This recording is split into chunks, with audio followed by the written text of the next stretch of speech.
Je vais vous parler de cœur à cœur. Le premier besoin de tout être humain sur la surface de la terre, c'est son créateur. L'homme est une créature très très complexe. Voilà pourquoi il faut des années pour étudier l'homme. Et d'ailleurs même jusqu'à aujourd'hui, personne ne comprend vraiment l'homme. Rien que le cerveau de l'homme demande des années d'études. Rien que le cœur de l'homme demande 9 années d'études, 12 années d'études, etc. Le premier besoin de tout homme, c'est Dieu. Parce que tout homme a besoin d'épanouissement. Vous l'avez dit. Dis Amen. Mais qui donne l'épanouissement? Tout homme a besoin de liberté. Qui donne la liberté? Tout homme a besoin de prospérer. Qui donne la prospérité? Tout homme a besoin de paix. Oui ou non?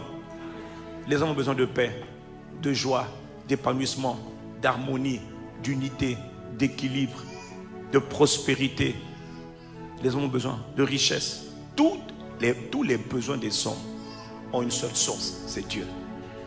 Pourquoi j'en parle? Parce que si tu n'as pas compris que le premier besoin de tout homme c'est Dieu, alors tu vas chercher les besoins secondaires. J'ai bien dit le premier besoin, ça veut dire qu'il y a d'autres besoins. Mais le besoin capital de l'homme, ce n'est pas l'oxygène, ce n'est pas vrai. Je peux avoir l'oxygène, mais ne rien faire de ma vie. D'ailleurs, des milliards d'êtres humains aujourd'hui ont l'oxygène. À quoi ça sert d'avoir une oxygène sur la terre des hommes, des vivants, en tant que mortels? Mais quand tu quittes le séjour, quand tu quittes la terre des vivants, tu vas en enfer. Ça sert à quoi alors? Parce que l'oxygène dont on parle, c'est une vie. C'est la vie de l'âme. Le souffle de vie.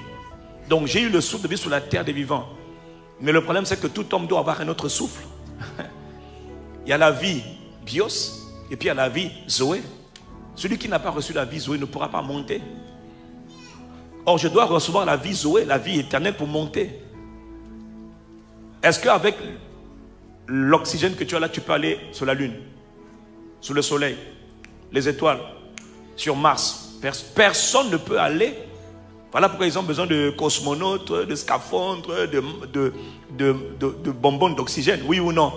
L'eau, on a besoin d'oxygène, c'est vrai. Mais on a besoin de l'autre oxygène. On appelle ça Zoé, la vie de Dieu. C'est celle-là qui te garantit que lorsque tu mourras, tu monteras. Si une personne n'a pas reçu la vie éternelle, la vie de Dieu, la respiration, le souffle de Dieu, il n'a rien reçu. Dès qu'il meurt, il va dans le Hadès. Pourquoi? Parce que cette vie-là, la vie biologique te permet d'aller dans le Hadès. Mais pour monter dans le paradis, pour monter dans le royaume de Dieu, il faut une autre qualité de vie. On appelle ça Zoé. Et on la reçoit pendant qu'on est encore en vie. Donc le premier besoin de tout homme, c'est Dieu. Mais le drame, c'est que l'homme n'est pas conscient.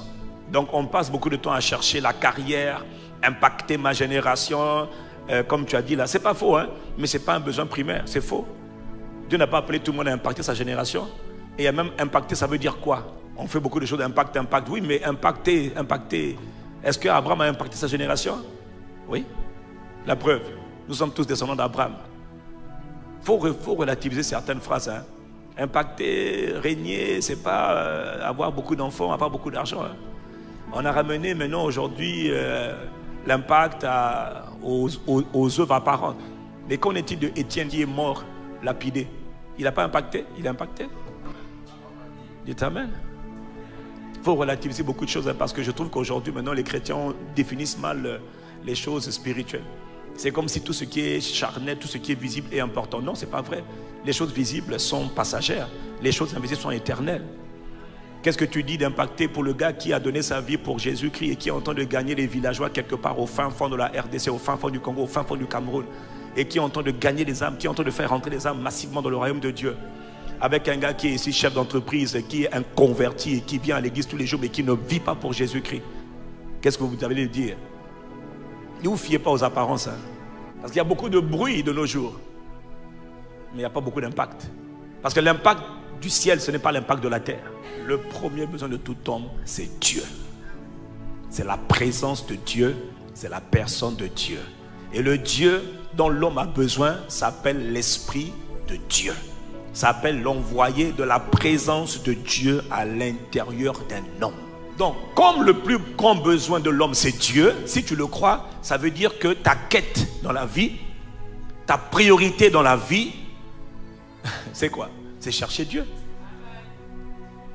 Ah, j'ai mal parlé. Si tu es sincère, donc ton premier besoin, c'est chercher Dieu. C'est chercher Dieu. Chercher à le connaître. Chercher à le vivre. Chercher à marcher avec lui. Non? Notre modèle s'appelle Jésus. C'est ce que Jésus a fait tout le temps. Il n'était concentré que sur les plans de Dieu, que sur la volonté de Dieu. Rien d'autre ne le concernait. Toi, c'est des affaires. Toi, c'est les enfants. Toi, c'est le mariage. Toi, c'est la carrière. Toi, c'est les... Ok, c'est pas mauvais. Mais ce sont des besoins secondaires. Psaume 105, verset 4 que vous connaissez. Recherchez permanemment, recherchez l'Éternel. Cherchez l'Éternel et sa puissance. Les deux ingrédients, les deux choses, les deux éléments dont vous aurez besoin. Est-ce qu'il y a des jeunes ici? Ce dont vous avez besoin sur la terre des vivants, là, les amis, c'est de... Le mot rechercher veut dire poursuivez, chasser, rechercher l'Éternel et sa puissance. Chercher permanemment, chercher continuellement sa face, c'est-à-dire sa présence. L'atout d'un homme, c'est la présence de Dieu qui transporte. L'avantage d'un homme, c'est la présence de Dieu qui transporte. C'est le poids de la présence de Dieu qui transporte, qui fait la différence. Beaucoup de gens parlent, mais ils ne transportent pas la présence. Beaucoup de gens chantent, mais ils ne transportent pas la présence. Pourquoi certains commencent avec Dieu et finissent avec Dieu, et d'autres commencent avec Dieu et ils finissent sans Dieu? Pourquoi Salomon, l'homme de la sagesse, a fini sans Dieu? Pourquoi on commence bien puis on finit mal? Parce qu'entre-temps, on a perdu quelque chose. Et on en parle toujours, le pasteur Yvan et moi, et même votre pasteur en parle. Cette soif brute, cette faim vitale, capitale, on la perd. Voilà pourquoi il a dit, hein, recherchez l'Éternel et sa puissance. Et puis il a dit, cherchez. De la même manière que ton cœur bat, que tu as encore l'oxygène, de la même manière, cherche Dieu continuellement et ne t'amuse jamais à arrêter. Quel que soit le niveau de confort, j'ai découvert que plus les hommes sont dans le confort, plus les hommes cessent, arrêtent de chercher Dieu. C'est là que tu te rends compte que finalement, les hommes ne cherchaient pas Dieu. Ils cherchaient un certain confort que Dieu donne. Ils cherchaient une certaine grâce ou certaine faveur, bénédiction que Dieu donne. Il y a une différence entre chercher les choses et puis chercher Dieu. Il est la source de tout. Moi, je veux Dieu. Comme une biche soupire, psaume 42, verset 2. Comme une biche soupire après des cours d'eau, ainsi mon âme soupire. Soupire. Oh mon Dieu. Qu'est-ce qu'il y a? Je te cherche. Pourquoi tu es comme ça? Il me faut l'enfant. Je brûle, il me faut le mariage. J'en peux plus. Parce que nous, on n'est pas là-bas. On dit, oh my God. Makago eketeke. Mande apapara. Urakata. Yakakakata. Ulakakata. Menda. Ika. C'est ça. Tu fais ça pourquoi? Ton point de prière, c'est où es-tu? Aïe, aïe, aïe, aïe, aïe. Kamade, evapare, akakara. C'est ça. Dis Amen. Il dit, mon âme soupire. Mon âme a besoin de toi. J'ai besoin de toi. Et vous connaissez le passage. Il dit, mon âme a soif. Dis Amen. Mon âme a soif de Dieu. Mais il te dit bien, et c'est ça notre problème, c'est qu'il ne faut pas avoir soif de Dieu. Il faut avoir soif du Dieu vivant. C'est-à-dire d'un Dieu réel. Un Dieu palpable. Un Dieu qu'on peut démontrer. Un Dieu qui se manifeste. Un Dieu qui intervient dans les affaires des hommes. Un Dieu, s'il vous plaît, qui répond aux prières. Fatigué de prier sans réponse. Fatigué de prier, pas de réponse. C'est comme si le ciel est fermé. Non, il y a un Dieu comme on appelle, comme disait Élisée, qui est le Dieu qui répond aux prières. Et en parenthèse, lui qui répond aux prières, là, il a même une caractéristique, c'est qu'il répond aux prières par le feu. C'est-à-dire, il va juger ceux qui s'opposaient à toi. C'est le Dieu vivant. Comment on prie et puis il n'y a rien? Non, c'est parce qu'il manque un ingrédient. je vous partage avec mon cœur, hein, il manque un ingrédient dans le cœur de ceux qui appellent Dieu. Il manque la soif brûlante d'un Dieu réel. Il dit même que lui, il en pleure. Aïe, quand quelqu'un pleure pour la présence de Dieu, c'est quelqu'un que Dieu va utiliser. Quand quelqu'un est en train de dire, mes larmes sont ma nourriture, j'en ai marre que dans ma génération, les gens ne te connaissent pas. J'en ai marre que dans ma génération, dans ma ville, les gens ne te connaissent pas. Est-ce que c'est normal? Est-ce que c'est juste? Ah, là, tu commences à toucher le cœur de Dieu. Est-ce que, beaucoup là, on est indifférent? On prend le matin la voiture, on va au bureau, du bureau, les gens ne sont pas sauvés, tu t'en fous. C'est même pas ton problème. De temps en temps, tu donnes une invitation à quelqu'un. Tiens, il y a le pasteur Kassalou qui est de passage. Tiens, seulement, viens voir. Mais tu n'as pas engagé au moins 5 minutes, 10 minutes pour que Dieu touche cette personne. Pour qu'il connaisse le même Jésus que tu as connu. Parce que le cœur ne brûle pas. Il y a des gens dont le cœur doit brûler parce qu'ils sont fatigués. Parce que Jésus n'est pas glorifié. Aïe, je suis fatigué, je refuse. Donc Jésus est mort, pourquoi alors? S'il y a un de mes sujets de prière préférés, Seigneur, brûle-moi. Crée en moi un cœur assoiffé. Crée en moi un cœur assoiffé. Ne m'enlève pas la soif tous les jours. Tous les jours. Embrasse-moi. Rends-moi assoiffé. Donne-moi ce cœur assoiffé. David a dit, oh Dieu, crée en moi un cœur. Moi je dis, oh Dieu, crée en moi un cœur assoiffé. Oh Dieu, crée en moi un cœur assoiffé. Renouvelle en moi un esprit bien disposé. Oh Dieu, crée en moi un cœur assoiffé. On ne devient pas quelqu'un qui se multiplie sur la terre, quelqu'un qui enfonce des nations, quelqu'un qui devient donc finalement un redoutable gagneur d'âme, sans l'art de l'intercession. Toute chose commence d'abord par l'intercession, par la prière. Beaucoup sont allés évangéliser sans la puissance de l'intercession et ils se sont pris des ratés, ils ont échoué et ils sont sortis frustrés. Parce que toute chose commence par la prière. Est-ce que je parle à quelqu'un? Dis-moi un bon amen. Voilà pourquoi la vie de prière, c'est le premier domaine que Satan attaque dans la vie de tout croyant.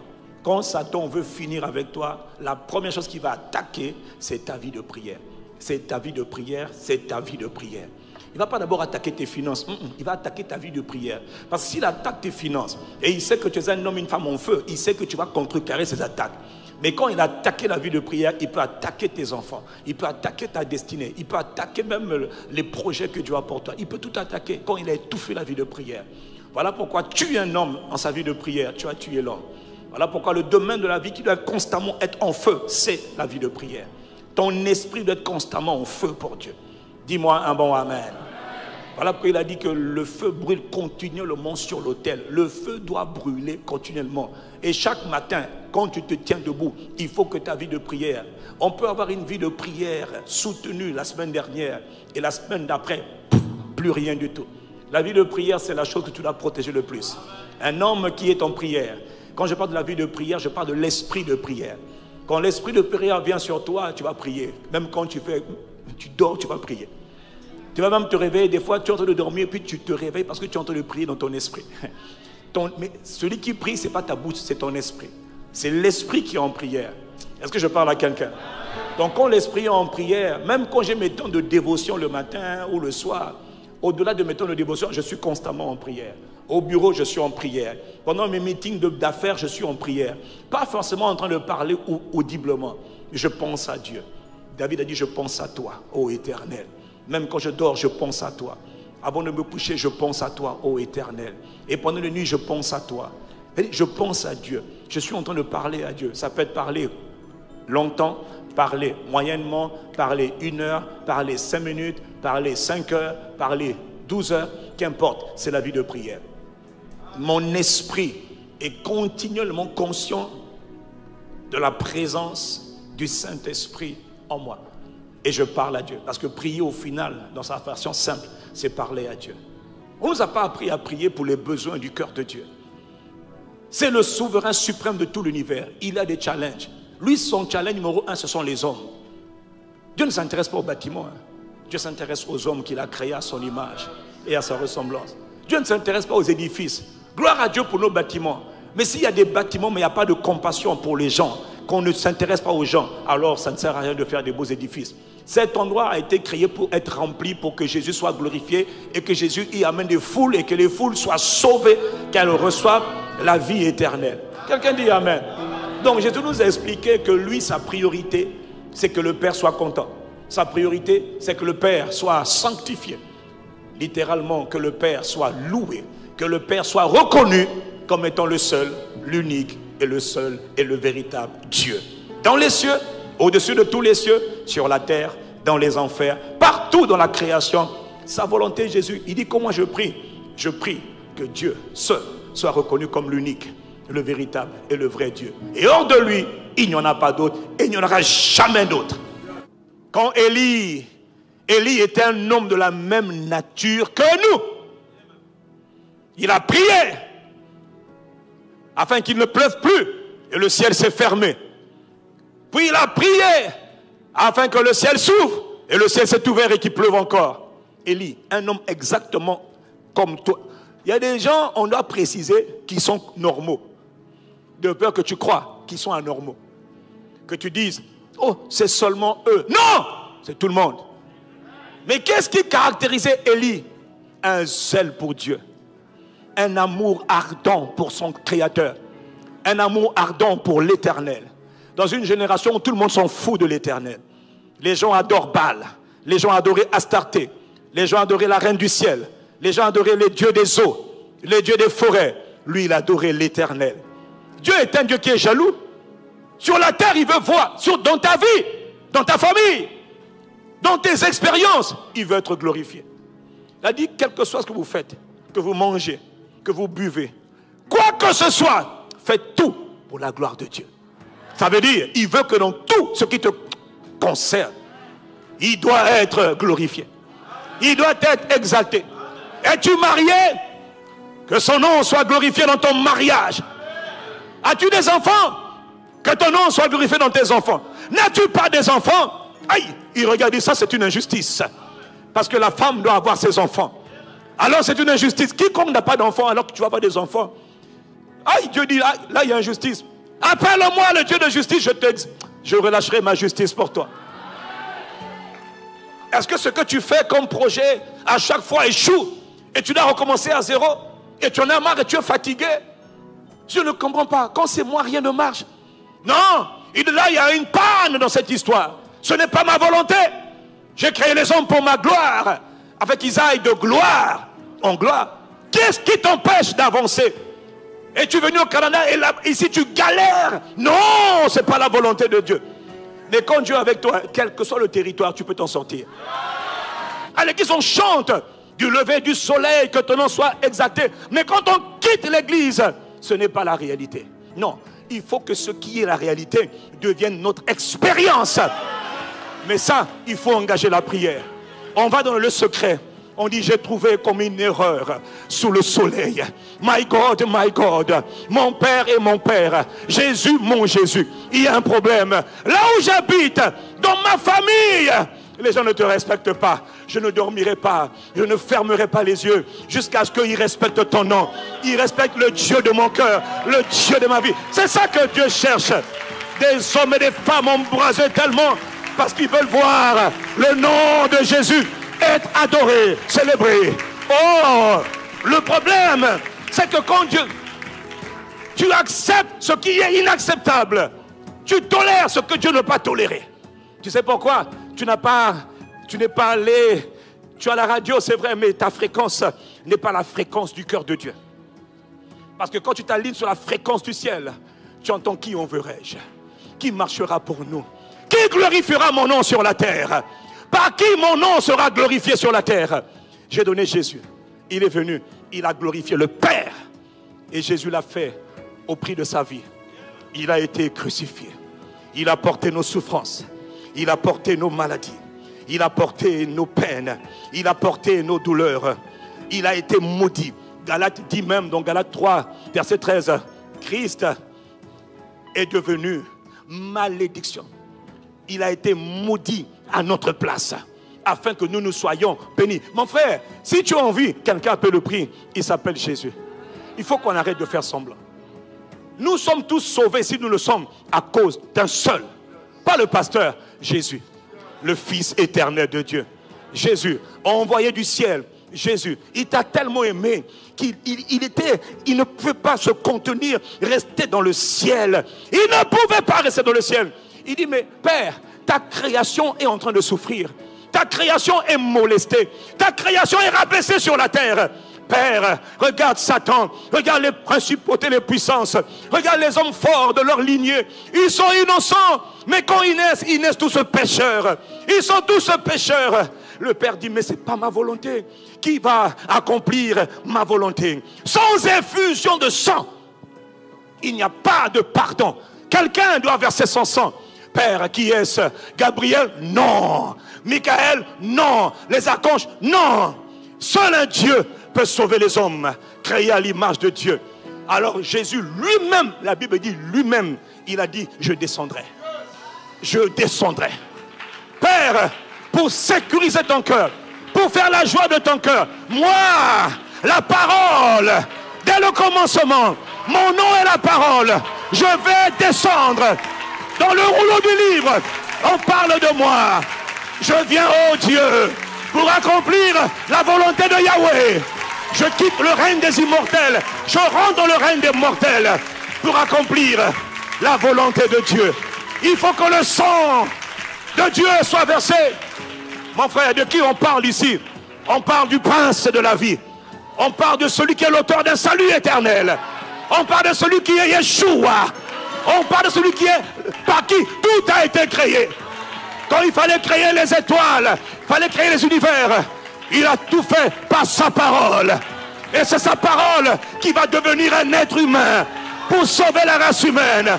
C'est ça le témoignage donné en son temps.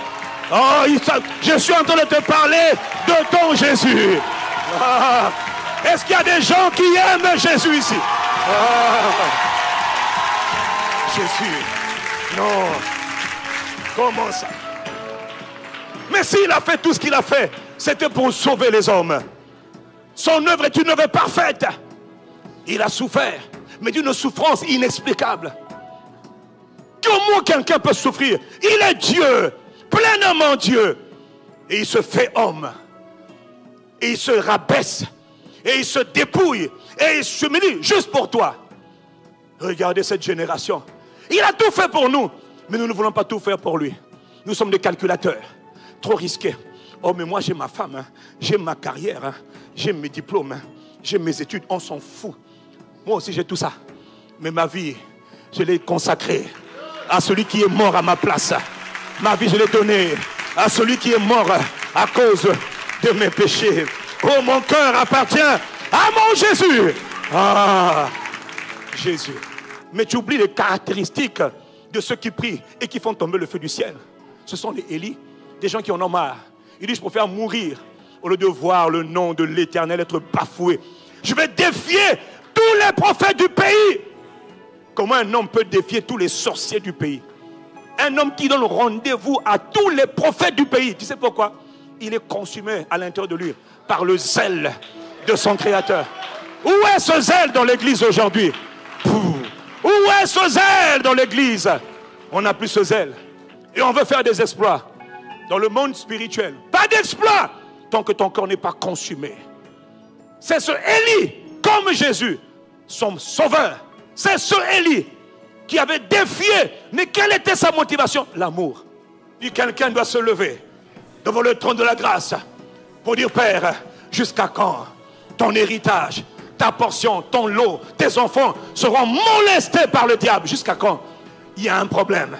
Je refuse. Je me tiens devant le trône de la grâce. Pas pour moi, mais afin que le nom de Jésus, mon Seigneur, soit glorifié. Mais le cœur de Dieu cherche un homme qui va se rendre disponible pour recevoir ses fardeaux, recevoir ses compassions, recevoir sa miséricorde. Et dès l'instant où dans le monde spirituel, on a vu que toi, ton cœur est malléable. Ton cœur est capable de recevoir les téléchargements des volontés, des fardeaux de Dieu. Alors, la connexion se fait. Et Dieu commence à faire de toi un instrument. Afin d'emmener, comme il a dit à Paul, je veux que tu emmènes mon nom parmi les nations. Tu parleras de moi et moi j'agirai. Tu m'invoqueras et moi je répondrai. Tu parleras et je confierai ma parole. Le Dieu de justice, acclame-le. Oh, acclame-le. Personne ne peut accomplir. Il a dit, nous sommes de Dieu. 1 Jean 5, verset 19. Et le monde entier est sous le pouvoir du malin. Il faut arrêter de rêver, arrêter de parler pour rien. Jésus le Christ est rentré dans la sphère des mortels. Lui, il est la parole de Dieu. Il s'est fait chair. Il est dans le commencement. Il a quitté le ciel de gloire pour venir sur la terre des hommes. Le monde qu'on appelle le monde des vivants, ou encore des mortels, ou encore des humains. Quand il est né, il a été dit de lui qu'il était fils de Dieu. Quand il est né, il a été honoré. Quand il est né, les gens l'ont adoré, les gens l'ont honoré, on a fait des cadeaux en son honneur. Et pendant exactement 30 ans, cet homme qu'on appelait Jésus, fils de Dieu, habitant dans un corps de terre, devenu mortel, n'a rien pu faire alors qu'il était appelé pour accomplir la volonté parfaite de Dieu.